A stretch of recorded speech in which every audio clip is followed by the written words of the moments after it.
Start हो चुका है होली का और देखिए सारे लोग था, बहुत मस्ती हुआ और बहुत ही एंजॉय हुआ।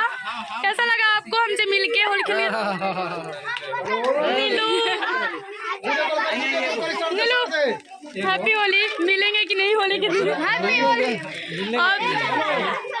आप सभी को मेरे और मेरे पूरे परिवार की तरफ से आप सभी को हैप्पी होली। और देखिए पूरा बहुत ही एंजॉय किए, बहुत ही अच्छा लगा होली खेल के सभी लोग के साथ। बहुत काफ़ी लोग आए थे।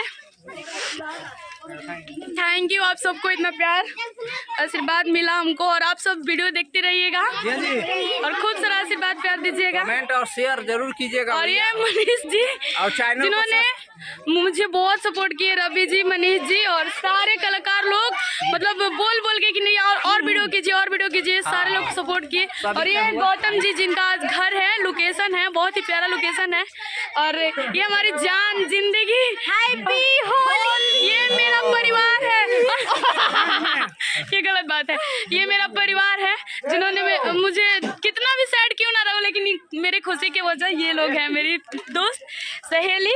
और कहाँ गए वो लोग? नीलू और पूनम बाहर खेल रही है, होली खेल रही है बाहर। तो आप सभी से विनती है कि आप हम लोगों का आशीर्वाद प्यार दीजिए। नमस्ते, प्रणाम आप सभी लोग की, और हम और हमारे पूरे टीम की तरफ से आप सभी को हैप्पी होली।